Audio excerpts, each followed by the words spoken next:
নমস্কার, প্রশান্ত স্মাইল চ্যানেলে আবারও আপনাদের স্বাগত। আজকে আমরা এই ভিডিওতে যে বিষয়টি আলোচনা করব সেটি হলো সেটের প্রকারভেদ। তবে এই ভিডিওটি আলোচনা করার আগে আমার রিকোয়েস্ট থাকবে, এই চ্যাপ্টারেরই যে প্রথম ভিডিওটি আমি আপলোড করেছি, যেখানে আমি সেটকে কিভাবে উপস্থাপন করা হয় এবং সেটের গুরুত্বপূর্ণ যে প্রতীক সেগুলোকে আমি ওখানে ব্যাখ্যা করেছি। তো সেইগুলো তোমরা বুঝে নাও, এবং বুঝে নেওয়ার পর যখন তুমি এই বিষয়টি বুঝবে তখন দেখবে খুব সহজেই এটি বুঝে নিতে পারছো। আর তোমরা যারা প্রথম এই চ্যানেলটি দেখছো তারা অবশ্যই চ্যানেলটি সাবস্ক্রাইব করে নিও এবং পাশে যে বেল আইকনটি আছে সেটি ক্লিক করে অল বাটনে ক্লিক করে দেবে, যাতে কি হবে, আমি যখনই কোনো নতুন ভিডিও আপলোড করব তখন তার নোটিফিকেশন তোমাদের কাছে পৌঁছে যাবে। সেটকে তার উপাদান সংখ্যার বিচারে আমরা দুভাগে ভাগ করি।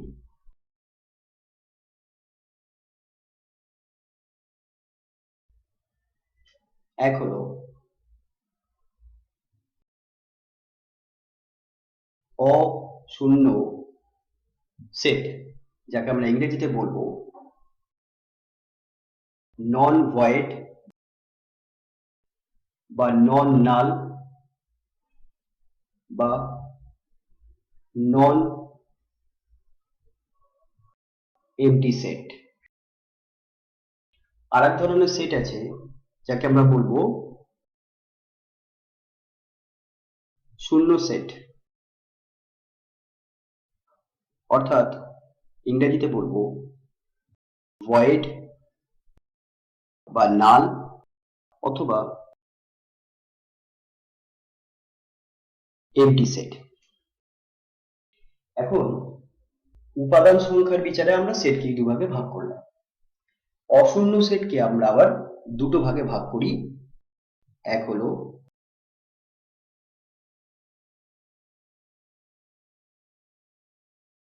সসীম সেট, অর্থাৎ আমরা যাকে ইংরেজিতে বলবো ফাইনাইট সেট, এবং আরেক প্রকার হচ্ছে অসীম সেট, অর্থাৎ ইনফাইনাইট সেট। এখন আমরা এই সেটগুলোকে একটু ডিটেলে বোঝার চেষ্টা করি। এইগুলোকে আমরা বোঝার জন্য, ভালো করে বোঝার জন্য আমাদের আগে বুঝতে হবে উপাদান সংখ্যাকে আমরা কিভাবে প্রকাশ করি। সেটের যে উপাদান সংখ্যা সেগুলোকে আমরা কিভাবে প্রকাশ করি। দেখো, ধরে নেওয়া যাক আমাদের কাছে একটি সেট আছে এ। এই সেটের মধ্যে তিনটি উপাদান আছে 1, 2, 3। এই উপাদানকে আমরা আবার পদও বলে থাকি। এই সেটের মধ্যে তিনটে পদ আছে 1, 2 এবং 3, বা তিনটে উপাদান আছে 1, 2, 3। এখন এ সেটের উপাদান সংখ্যা 3। এই উপাদান সংখ্যাকে একটা বিশেষ উপায়ে আমাদের লিখতে হবে। আমরা কোনো সেটের উপাদানকে বোঝানোর জন্য এন চিহ্নটি ব্যবহার করব। এটা স্মল লেটারে হতে হবে, ঠিক আছে? এরপরে আমরা ব্র্যাকেটে, ফার্স্ট ব্র্যাকেটের মধ্যে যে সেটটার উপাদান সংখ্যা লিখতে চাই সেই সেটটাকে লিখতে হবে, এবং তারপরে সেই সেটের মধ্যে যতগুলো উপাদান আছে সেই সংখ্যাটা লিখব 3। তাহলে কি হলো, এ সেটের উপাদান সংখ্যা কত? 3। এখন এই উপাদান সংখ্যাকে ইংরেজিতে আমরা বলে থাকি কার্ডিনাল নাম্বার। কার্ডিনাল নাম্বার, অর্থাৎ এ সেটের কার্ডিনাল নাম্বার কত হবে? 3 হবে। এরকম ভাবে আমরা যদি ধরে নিই আরেকটি সেট আমার কাছে বি আছে, বি সেটের মধ্যে ধরে নাও A, E, I, O, U, অর্থাৎ সেট অফ ভাওয়েলস, ভাওয়েলের সেট। বি এখানে ইংরেজি বর্ণমালার স্বরবর্ণের সেট। তাহলে এখানে আমরা জানি ইংরেজি বর্ণমালাতে কটা স্বরবর্ণ আছে? 5খানা। তাহলে আমরা বলতে পারি বি সেটের কার্ডিনাল নাম্বার বা বি সেটের উপাদান সংখ্যা কত? 5। একইভাবে আমরা যদি ধরে নিই যে জেড, তাহলে জেড মানে আমরা জানি যে পূর্ণ সংখ্যার সেট। এখন দেখো, পূর্ণ সংখ্যার সেটে আমরা নির্দিষ্ট কোনো উপাদান পাবো না, কারণ পূর্ণ সংখ্যা বলতে আমরা বুঝি, যেমন ধরে নাও -3, -2, -1, -4 হতে পারে, -5 হতে পারে, 0, 1, 2, 3 এরকম ভাবে অসংখ্য নাম্বার আছে। অর্থাৎ এই সেটের কোনো নির্দিষ্ট উপাদান কিন্তু নেই। অর্থাৎ এই সেটকে আমরা, এই সেটে যে উপাদান, সেই উপাদানগুলোকে আমরা গুনতে পারবো না, কারণ নির্দিষ্ট কোনো উপাদান নেই। সেটাকে আমরা নির্দিষ্টভাবে গুনে বলতে পারবো না যে এই সেটে কটা উপাদান আছে। তাই এই ধরনের সেটগুলোর ক্ষেত্রে আমরা কিন্তু তার কার্ডিনাল নাম্বারকে লিখতে পারবো না, যে nz কত হবে, এটা আমরা কিন্তু বলতে পারবো না। তাহলে যে সেটের ক্ষেত্রে আমরা গণনা করে বলতে পারবো যে হ্যাঁ, এই সেটের মধ্যে এত কটা উপাদান আছে, নির্দিষ্টভাবে বলতে পারবো কত কটা উপাদান আছে, সেই ক্ষেত্রে আমরা সেটের কার্ডিনাল নাম্বারকে আমরা লিখবো, অর্থাৎ কার্ডিনাল নাম্বার আমরা প্রকাশ করতে পারবো। যেমনটা এ সেটের ক্ষেত্রে আমরা করলাম, বি সেটের ক্ষেত্রে করলাম, কিন্তু জেড সেটের ক্ষেত্রে করতে পারলাম না। এবার যদি ধরে নাও তোমাকে বলা হয় রামধনু 7টা যে বর্ণর যে সেট, তার কার্ডিনাল নাম্বার কত হবে বা উপাদান সংখ্যা কত হবে, তাহলে এটা সবাই তোমরা উত্তর দিতে পারবে। সেটা উত্তর কত হবে? 7। আমরা জানি রামধনুতে 7টা রং থাকবে, তাহলে রামধনুর 7টা রঙের যে সেট, তার কার্ডিনাল নাম্বার হবে 7। তাহলে যেমনটা আমি প্রথমেই বলেছিলাম, সেটের প্রকারভেদ যখন আমরা করি, সেটা হচ্ছে উপাদান সংখ্যার ভিত্তিতে আমরা প্রকারভেদ করি। একটা হচ্ছে অশূন্য সেট আর একটা হচ্ছে শূন্য সেট। তাহলে এবার আমরা অশূন্য সেট বলতে কি বোঝায় আমরা বুঝে নিই।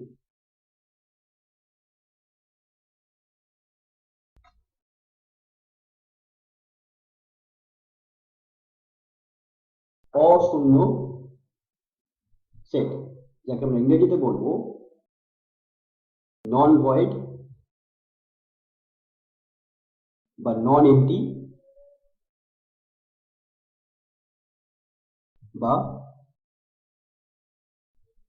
নন নাল সেট। দেখো, অশূন্য সেট বলতে আমরা বুঝবো এমন সেই সব সেট যে সেটের উপাদান কম করে একটি থাকবে, অর্থাৎ কমপক্ষে একটি উপাদান আছে এমন সেটগুলোকে আমরা বলবো অশূন্য সেট।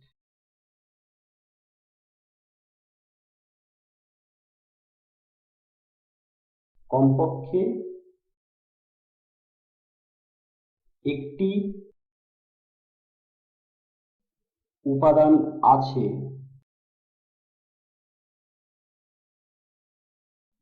এমন সেট সমূহকে, এমন সেটকে বলা হয় অশূন্য সেট।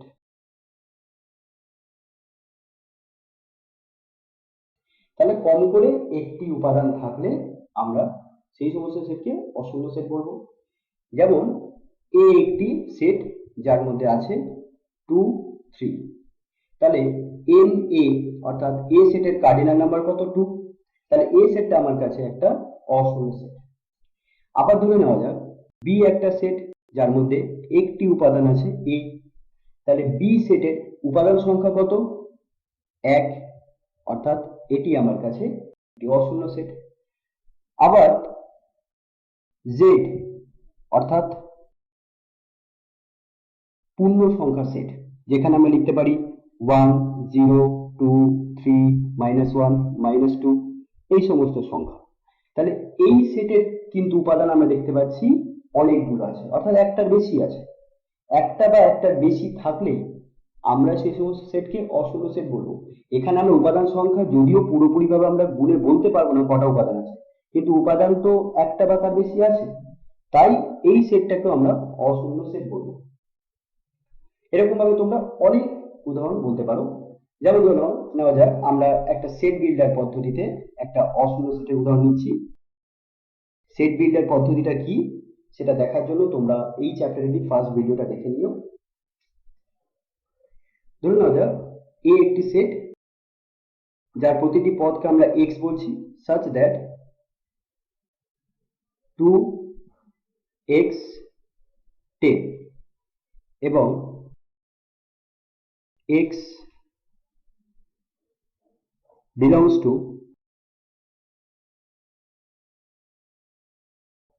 হোল নাম্বার বা অখণ্ড সংখ্যা। এখন এইটাকে আমরা এইভাবে বলতেও পারি x হলো অখণ্ড সংখ্যা, x হলো, এটাকে আমরা এইভাবে না লিখে এভাবে লিখতে পারি x হলো অখণ্ড সংখ্যা। তাহলে এ সেটের মধ্যে কোন উপাদানগুলো থাকবে সেটা দেখার জন্য আমরা এ সেটটাকে রোস্টার পদ্ধতিতে রূপান্তর করব। তাহলে এ সেটটাকে যখন আমরা রোস্টার পদ্ধতিতে বা তালিকা বা ছকবন্দীকরণ পদ্ধতিতে আমরা রূপান্তর করব, তখন আমরা যে উপাদানগুলো পাবো সেগুলো হবে 3 4 5 6 7 8 9।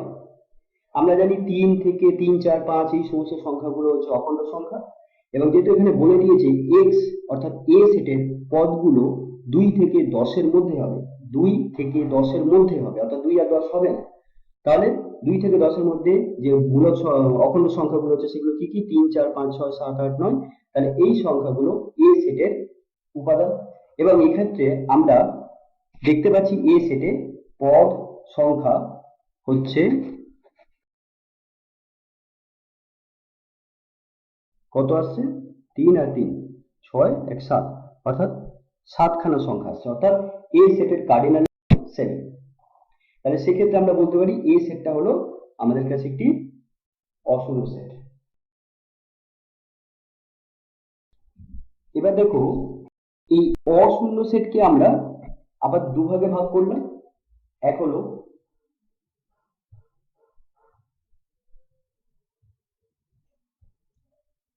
সসীম সেট, এবং আরেকটা প্রকার হলো যেটা আমরা বলছি অসীম সেট, অর্থাৎ ফাইনাইট সেট এবং ইনফাইনাইট সেট। সসীম সেট মানে যেখানে পদ সংখ্যা নির্দিষ্টভাবে গণনা করে বলা যায়। তাহলে সসীম সেট হলো সেই ধরনের অশূন্য সেট যে সেটে পদ সংখ্যা নির্দিষ্টভাবে গণনা করে বলা যায়, অর্থাৎ পদ সংখ্যা নির্দিষ্ট। অসীম সেট হবে সেই সমস্ত সেট যে সেটের পদ সংখ্যা তো আছে, অর্থাৎ কম করে একটি পদ তো আছে, কারণ এটা একটা অশূন্য সেট। তাহলে যে সেটের পদ সংখ্যা অসীম, অর্থাৎ নির্দিষ্টভাবে গণনা করে বলা যাবে না এই সেটে কতগুলি পদ আছে বা উপাদান আছে। তাহলে যে সেটের উপাদান সংখ্যা নির্দিষ্ট নয়, অর্থাৎ নির্দিষ্টভাবে গণনা করে বলা যায় না যে কতগুলি উপাদান আছে, সেই সমস্ত সেটকে আমরা বলবো অসীম সেট। আর এর উল্টোটা কি হবে? যে সেটের উপাদান সংখ্যা নির্দিষ্টভাবে গণনা করে বলা যায় তাদেরকে আমরা বলবো সসীম সেট। তাহলে উদাহরণ হিসেবে যদি আমরা নিই, তাহলে এ একটি সেট যার মধ্যে উপাদানগুলো আছে এ, ই, আই, ও, ইউ। এখানে আমরা নির্দিষ্টভাবে বলতে পারছি এর উপাদানগুলো কি কি আছে, অর্থাৎ এন এ আমরা গণনা করে বলতে পারছি এখানে 5। আবার হলো বি একটি set x such that x হলো পূর্ণ সংখ্যা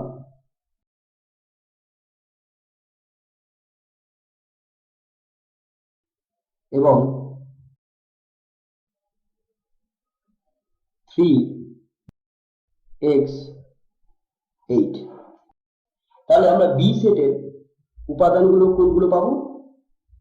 বি সেটটাতে যে পদগুলো থাকবে সেগুলো হবে পূর্ণ সংখ্যা, এবং সেই পূর্ণ সংখ্যাগুলো 3 এবং 3 থেকে 8 এবং 8 এর মধ্যে থাকবে, অর্থাৎ 3 এবং 8 এর ভিতরে। এবং এখানে আমাদের 3 কে আর 8 কে কিন্তু ধরে নিতে হবে, কারণ এখানে ইকুয়াল সিম্বলটা আছে।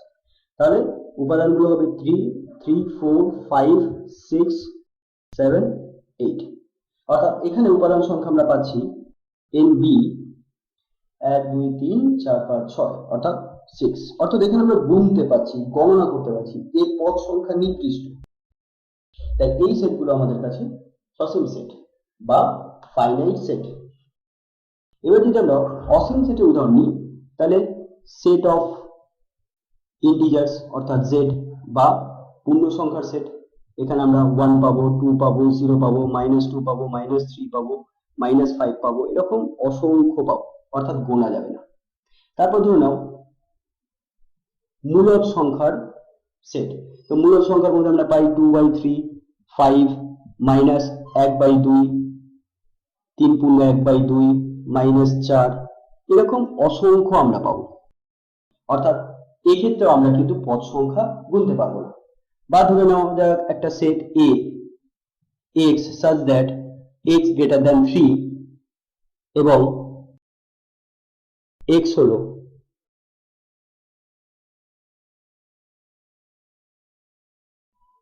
পূর্ণ সংখ্যা। তাহলে দেখতেই পাচ্ছ A সেটের যে পদ x, সেই x টা হবে পূর্ণ সংখ্যা এবং সেই পূর্ণ সংখ্যাগুলো 3 এর থেকে যেগুলো বড় সেগুলো হবে। অর্থাৎ আমরা A সেটের উপাদানগুলোকে লিখব 4, 5, 6, 7 এইভাবে চলতে থাকছে। অর্থাৎ A সেটের কিন্তু উপাদান সংখ্যা কিন্তু নির্দিষ্টভাবে বর্ণনা করতে পারবো না। এটা বলতে পারবো যে 3 এর পর থেকে যে পূর্ণ সংখ্যাগুলো থাকছে সেইগুলো A সেটের উপাদান হবে, কিন্তু কতগুলো উপাদান আছে আমরা বলতে পারবো না। তাহলে এক্ষেত্রে A সেটটা হবে অসীম সেট।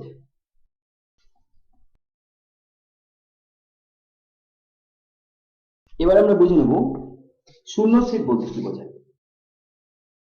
তো আশা করছি তোমরা এখন এটা খুব সহজেই বুঝে নিতে পারলে যে অশূন্য সেটটা কি, এবং সেই হিসাবে শূন্য সেট কি হবে তার ধারণাও হয়তো তোমরা পেয়ে গেলে, তাই তো? তাহলে শূন্য সেটকে আমরা বলে থাকি void সেট বা বলতে পারি নাল সেট অথবা বলতে পারি এমটি সেট। দেখো শূন্য সেটকে বোঝানোর জন্য আমরা একটি বিশেষ চিহ্ন ব্যবহার করে থাকি। এটি একটি গ্রিক অক্ষর ফাই। এই ফাই চিহ্ন দ্বারা আমরা শূন্য সেটকে বুঝিয়ে থাকি। এছাড়াও আমরা শুধুমাত্র এই রকম কার্লি ব্র্যাকেট বা সেকেন্ড ব্র্যাকেট দিয়েও শূন্য সেটকে বোঝাই। এর মধ্যে কিন্তু কোনো রকম ভাবে সংখ্যা লিখবে না, জিরো লিখবে না। যদি আমরা সেকেন্ড ব্র্যাকেটের মধ্যে যদি জিরো লিখি তাহলে কিন্তু বোঝাচ্ছে সেটের মধ্যে একটা উপাদান আছে এবং সেই উপাদানটা হচ্ছে জিরো। সুতরাং এইভাবে লেখা যাবে না। শূন্য সেটকে শুধুমাত্র কার্লি ব্র্যাকেট বা সেকেন্ড ব্র্যাকেট দিয়ে বোঝানো অথবা গ্রিক অক্ষর ফাই দিয়ে বোঝানো। তো শূন্য সেট অর্থাৎ যে সেটের মধ্যে কোনো উপাদান নেই, অর্থাৎ উপাদান একটিও থাকবে না, এমন সেটকে আমরা বলবো শূন্য সেট। যেমন ধরে নেওয়া যাক এ একটি সেট যার মধ্যে প্রত্যেকটি উপাদানকে আমরা x দ্বারা চিহ্নিত করব such that x less than 5 এবং x হলো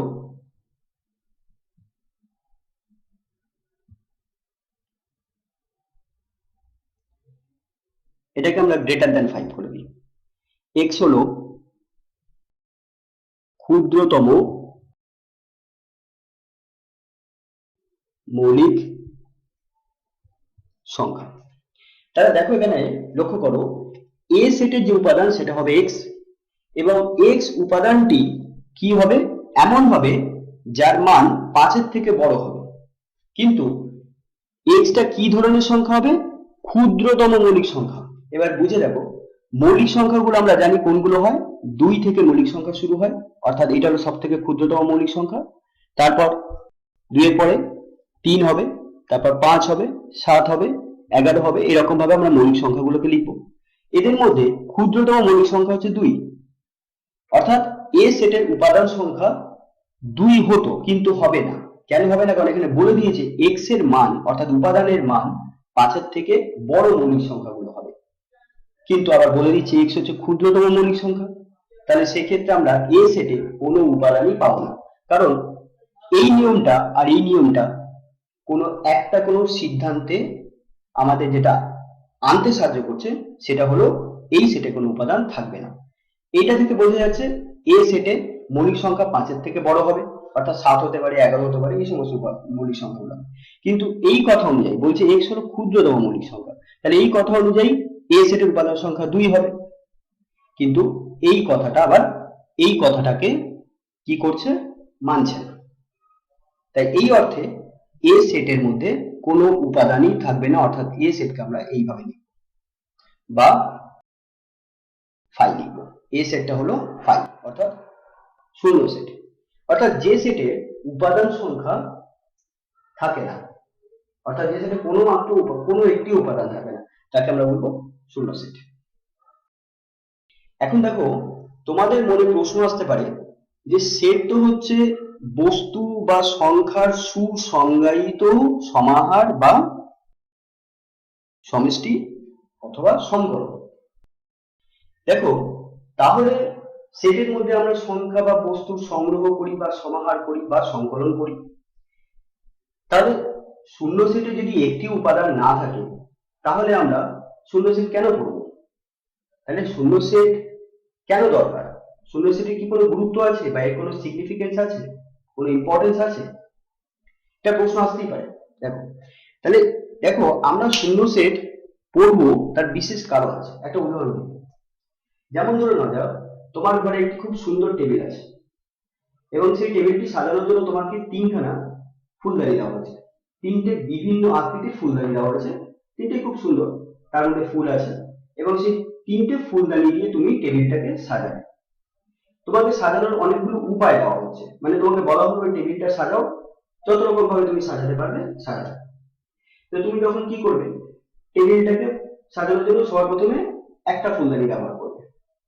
তো একটা প্রথমে 3টে ফুলদানি, সেটাকে তুমি নাম্বার দিয়ে দিতে পারো 1 2 3। ধরো প্রথম ফুলদানিটা দিয়ে তুমি সাজালে, টেবিলটাকে রাখলে, তারপরে প্রথম ফুলদানিটা রেখে, তাহলে দেখলে টেবিলটা বা সুন্দর লাগছে তো, কিন্তু তখন মনে হচ্ছে না এটার থেকে আরো ভালো সুন্দর কিছু হতে পারে। তো তখন ওই ফুলদানিটা সরিয়ে নিয়ে 2 নম্বর ফুলদানিটা রাখলে, সেখানে দেখলে টেবিলটা সুন্দর লাগছে, বাট হয়তো আরো কিছু বেটার হতে পারে। তো ওই ফুলদানিটা সরিয়ে 3 নম্বর ফুলদানিটা রাখলে, তারপরেও ভাবলে যে না আরো কিছু সুন্দর হতে পারে, তখন তুমি এবার 2টো করে ফুলদানি রাখলে, ধরো 1 আর 2, 2টো ফুলদানি টেবিলে রাখলে, তখনও দেখবে যে মনে হচ্ছে না আরো কিছু বেটার হতে পারে।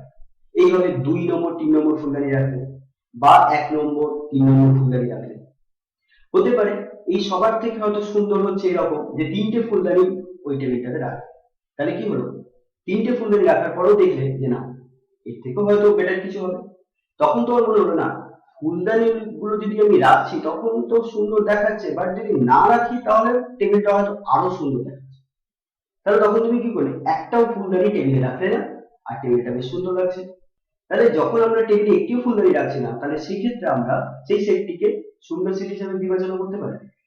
তাহলে এই ক্ষেত্রে শূন্য সেটের গুরুত্ব আছে, বুঝতেই পারছো।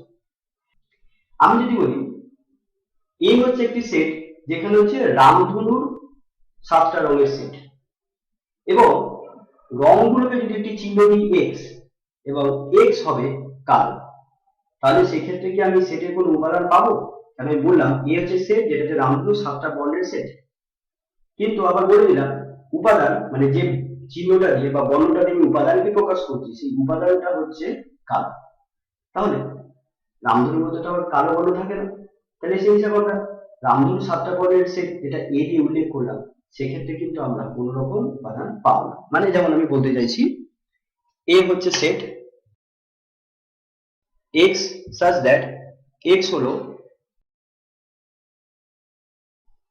রামধনুর একটি বর্ণ বা রং, এবং x equals to ব্ল্যাক বা কালো। তাহলে বলো রামধনু 7টা রঙের মধ্যে তো কালো থাকে না, অথচ আবার বলছে x হচ্ছে কালো।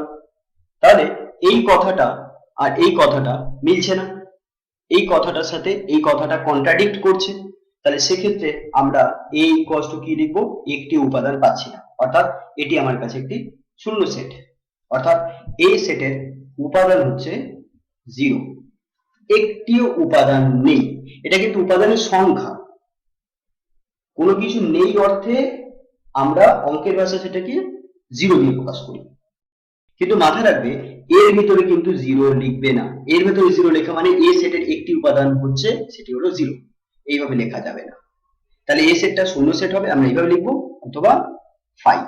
এইভাবে লিখবো। তাহলে এই হচ্ছে অশূন্য সেট।